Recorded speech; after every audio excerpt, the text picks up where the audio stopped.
Few things light a fire under Rangers fans quite like the thought of Steven Gerrard returning to Ibrox. It's not just about nostalgia. It's about unfinished business, pride, and a desire to recapture the spirit of that unforgettable title-winning season in 2021. And while, in the past, a return may have sounded like fantasy, recent developments have turned whispers into real anticipation. The idea of Gerrard stepping back into the dugout, once seen as little more than fan wishful thinking, now feels very much within the realm of possibility. Now, as the dust settles on another managerial exit, the timing of this speculation is no coincidence. The sacking of Russell Martin, after only 123 days in charge, has left a vacuum that needs to be filled quickly and decisively. Martin's brief tenure came to an end following a 1-1 draw with Falkirk, a result that left Rangers drifting in 8th place in the Scottish Premiership. That's simply not good enough for a club of this stature. Add to that the Europa League struggles and the recent defeat to Sturm Graz, and you've got a team in need of direction, leadership, and most importantly, belief. That's where Gerrard comes into the picture. According to reliable sources within the club, talks are already being scheduled between the board and the former manager. And these aren't just courtesy calls or informal chats. We're talking serious discussions expected to take place in London within the next 24 hours. Chairman Andrew Kavanagh, Vice Chairman Parag Marathe, and Technical Director from 49ers Enterprises, Gita Steinson, are leading this effort. Their mission is clear: fix what's broken and do it fast. And for many, Gerrard represents the quickest route to restoring authority and pride at Ibrox. But let's be clear, this isn't just a case of calling back an old hero to relive past glories. Gerrard himself has grown since his first stint in Glasgow. In a recent interview, he expressed not only his desire to return to management, but also his intent to do things differently, to bring in new faces, fresh ideas, and learn from past experiences. "I'd love another go," he told Rio Ferdinand on the Rio Meets podcast. "I want to change a few things, improve a few things, and come back fresh with a few different people around me." That doesn't sound like someone resting on past success. It sounds like a man hungry for a new challenge, perhaps the kind only Rangers can offer right now. And it's not just the board that's watching this closely. Former Rangers chairman Dave King has already thrown his support behind a Gerrard return, backing the idea earlier this week. Inside the fanbase, the sentiment is similar. There's excitement, of course, but also a sense of urgency. The club needs to reconnect with the identity that Gerrard helped rebuild, that mix of professionalism, grit, and a refusal to settle for second best. His name still carries weight in the dressing room, and his past achievements in Glasgow, including that historic 55 titulo, still resonate with supporters who've seen the highs and lows of the last few years. While Gerrard is the headline, the reality is that the club is undergoing much more than just a managerial change. Behind the scenes, the structure of Rangers is being reshaped from top to bottom.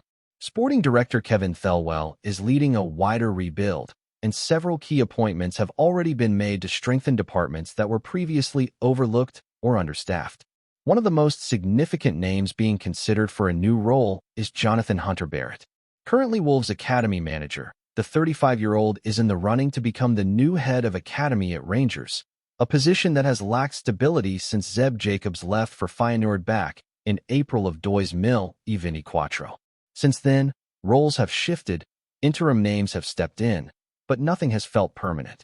Hunter-Barrett's arrival would signal a renewed focus on youth development, and more importantly, on building a clearer bridge between the academy and the first team. That alignment is crucial if Rangers want long-term success. And this isn't just about filling vacancies. It's about putting the right people in the right places. Alongside the potential hiring of Barrett, we've seen the promotion of David McGregor to men's head kit manager, Jamie Ramsden stepping up as head of performance, and Jamie Monty joining as data insights lead.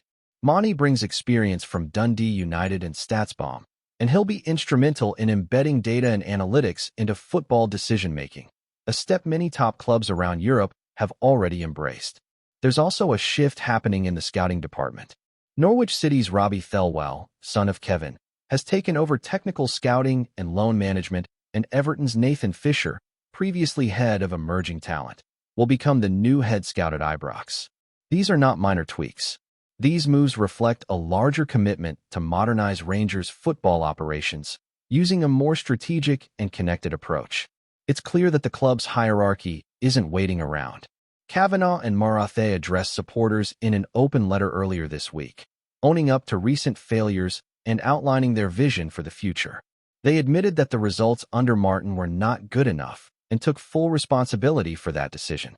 But more than that, they promised a rigorous, thoughtful recruitment process and pledged to bring in someone with the right mix of character, experience, and tactical acumen to lead the squad forward. Their tone was clear. The bar has been raised, and they're not settling for second best anymore. Now, while the Gerrard return remains the biggest headline, there are other interesting names being considered behind the scenes. One of them is Danny Roll. The German coach, who's been out of work since leaving Sheffield Wednesday, was reportedly approached prior to Martin's appointment and is still seen as a serious candidate. However, sources close to the club have dismissed recent rumors linking Sean Dyche to the job, clarifying that no such meeting with Dyche took place. The focus, clearly, remains on finding a coach who fits the identity and long-term direction of Rangers, not just someone with a big name or Premier League experience.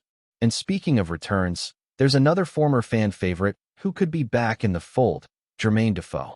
The former striker, who famously helped the club lift that long-awaited title alongside Gerrard, is currently out of work after a stint coaching in the Tottenham Academy. But he hasn't been shy about his ambitions. Speaking to Sky Sports, Defoe made it clear he'd jump at the chance to return to Ibrox, even if not as the main man. It would be a no-brainer, he said. It's more than just a football club. When you wear that shirt, you have to win. I understand that. The demands, the standards, I lived it. And that right there sums up what Rangers are looking for. People who get the club, who understand what it means to represent those colors, that badge, that support. Whether it's Gerrard, Defoe, or any of the names being considered behind the scenes, the key theme running through all of this is simple. Rangers want their identity back. They want structure. They want professionalism. And above all, they want to win. While all eyes are on the potential return of Steven Gerrard, the real heartbeat of Rangers' recovery lies in how well this current overhaul is managed across every level of the club. The pressure on the board is immense, not just to make the right managerial appointment, but to create the kind of footballing infrastructure that can support long-term success. What we're seeing now is a club trying to shift from a reactionary model to one that's proactive, calculated, and sustainable. And that's not something that happens overnight. But make no mistake, the urgency is real. Behind closed doors, the message is clear. The board knows it got the last appointment wrong. Russell Martin's spell in charge was short and disappointing, marred by inconsistent performances, an unclear tactical identity, and dressing room uncertainty. That one-all draw with Falkirk might have been the final straw, but the warning signs were there from early on. It's not just about dropping points. It's about the lack of progress, the lack of belief, and the widening gap between Rangers and their fiercest rivals at the top of the table. Supporters have every right to feel frustrated. This is a club that prides itself on winning, on tradition, on maintaining a standard. And when that standard isn't met, the backlash is immediate. But what matters now is how the leadership responds to that frustration. From what we've seen and heard in recent days, Andrew Kavanagh and Parag Marathe are not hiding from criticism. In fact, they've leaned into it. Their open letter wasn't just damage control. It was a rare moment of transparency, where they acknowledged mistakes, outlined their vision, and made it clear that mediocrity is not going to be tolerated. They talked about building a Rangers side that wins domestically and competes at a high level in Europe. That's not an easy task, especially given the financial realities of Scottish football compared to other leagues. But it's not impossible either, especially when you've got the scale of support that Rangers enjoy, the global brand, the historic pull of Ibrox, and now, a growing commitment to doing things right from the boardroom to the training ground. Part of that transformation involves serious work behind the scenes, especially when it comes to scouting, data, youth development, and performance science. Gone are the days where a club could rely solely on instinct or gut feeling in recruitment. Now, it's about metrics, models, and identifying value before anyone else does.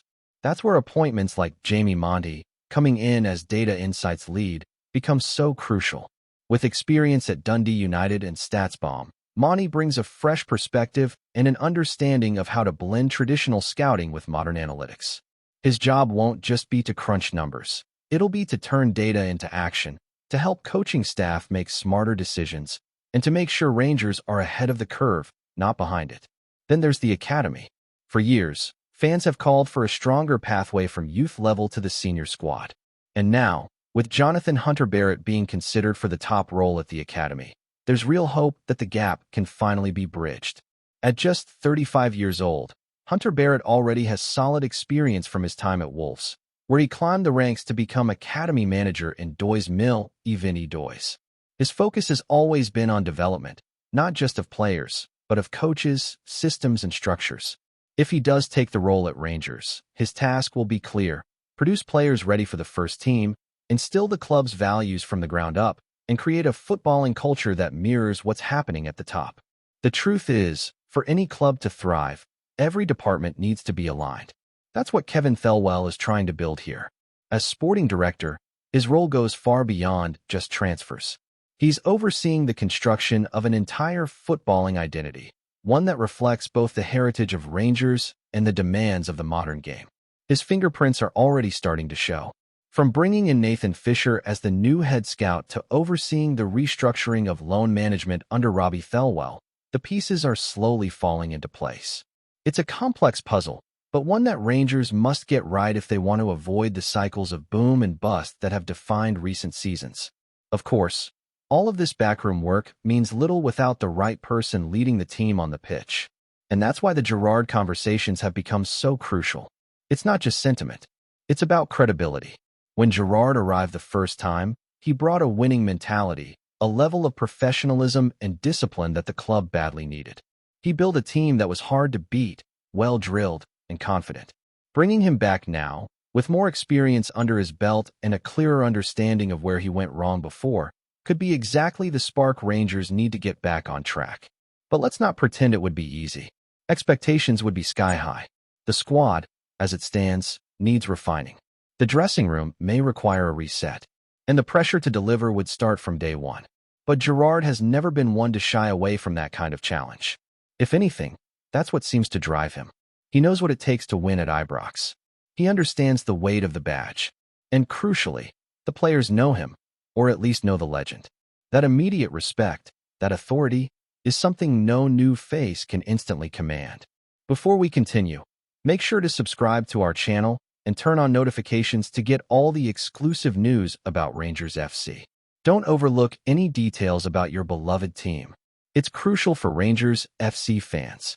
There's a chill in the Glasgow air this week, and it's not just the October wind biting through scarves outside Ibrox. It's the echo of a tearful farewell that stirred the Rangers faithful into restless chatter. Ross McCAUSLAND, once hailed as a bright spark for the future, has parted ways with the club, and his words have landed like a thunderclap. I was used and discarded. The winger, known for his tireless runs and flashes of creativity, reportedly broke down as he left the training ground for the last time. Those close to him say it wasn't just frustration, but heartbreak, the feeling of having given everything and getting little in return. He'd been fighting for minutes, for trust, for the badge, and when the call came that his services were no longer required, he took it hard. Inside sources whisper that McCAUSLAND's relationship with the coaching staff had soured over the past few months. Promises of a bigger role never materialized. Even as injuries opened doors, he remained on the fringes, watching others step into the spotlight he'd long been told would be his. The youngster's emotional outburst, some say, was the inevitable release of months of bottled-up disillusionment. Fans are divided. Some call his reaction immature, saying that football's a cruel business where only the toughest survive. Others, though, see a lad who bled blue and was left bruised by the club he loved. Social media has been buzzing with talk of betrayal and mismanagement, with supporters asking whether Rangers are losing touch with their own. No official comment has come from the club, just silence, heavy and telling. But behind the scenes, the feeling is that McCAUSLAND's words might haunt more than just the dressing room. They strike at something deeper, the fear that passion and loyalty no longer mean what they once did on the south side of Glasgow. Greetings, fans. Make sure to hit that like button and subscribe to the channel, as it's greatly appreciated by Rangers FC. And don't forget to share your thoughts on the news in the comments section below. Until the next video, stay tuned.